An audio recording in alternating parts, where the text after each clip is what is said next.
सारे देवता और देवियां इस बात से परेशान हो गए कि भगवान नारायण को जो भी भोग लगाए, भगवान नारायण उस भोग को स्वीकार ना करें। सब देवता, सारी देवियां परेशान हो गई कि भगवान नारायण ने 3 दिन हो गए अभी तक के भोग नहीं लगाया। भगवान नारायण किसी से बोलते भी नहीं। तब लक्ष्मी जी ने भगवान भोलेनाथ से पूछा कि ये बात बताइए कि आखिर भगवान को कौन सी नाराजगी है, उन्होंने 3 दिन से भोग नहीं लगाया। भगवान उसके मुस्कुराने लगे और कहा, देवी, भगवान नारायण को तब भोग लगाते हैं जबकि उसमें तुलसी पत्र पड़ा हुआ।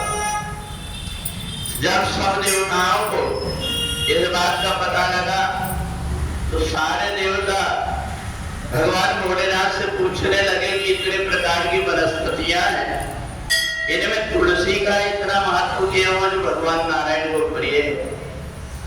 कहा, ये जो तुलसी है, ये तुलसी ने पहले जन्म में भगवान नारायण का पूजन किया था और उनसे वरदान मांगा था कि मैं आपको पति रूप में चाहती हूँ।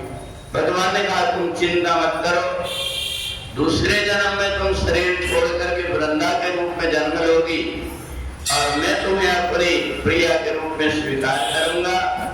पर इस जन्म में तुम पेड़ बनी हुई हो, इसलिए मैं तुम्हें वचन देता हूँ कि जब तक कि कोई कितने भी प्रकार का 56 प्रकार का भोजन हो, परंतु तुलसी पत्र नहीं डालेगा तब तक मैं ग्रहण नहीं करूंगा। तो इसलिए भगवान नारायण को तुलसी प्रिय है। कार्तिक के महीने में तुलसी पूजन का, दर्शन का एक अलग प्रकार का लाभ है, परंतु हमें इस बात का भी ध्यान रखना चाहिए कि जो हम कुकू लगाते हैं, सिंदूर लगाते हैं, हल्दी है, इन सब में आजकल केमिकल डाला हुआ है।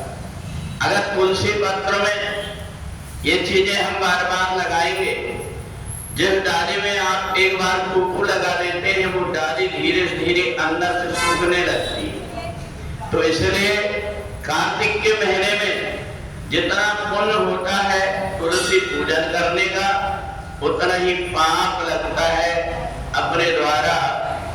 तुलसी अगर मुरझा जाए, सूख जाए तो इसलिए अपने यहाँ पर पूजन करने में हल्दी कुकू लगाने का विधान जो है वो आसपास जो तुलसी का जो परकोटा बना हुआ होता है उसमें लगाते, पेड़ में नहीं लगाते।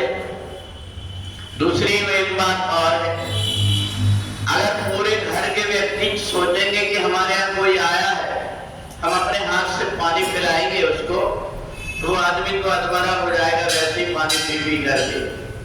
तो इसलिए पेड़ में कितना पानी डालना है ये अपने को सोचना चाहिए। हर कोई कहेंगे कि तुमने डाल दिए तो क्या, पर हमने तो नहीं डाले, और हम भी अगर डालेंगे तो नीचे से जड़ सभा खराब हो जाएगी और वो पेड़ मुरझा जाता है। तो इसलिए कोशिश ये करें कि कार्तिक के महीने में अपने द्वारा किसी भी प्रकार से तुलसी का पौधा सूखे ना।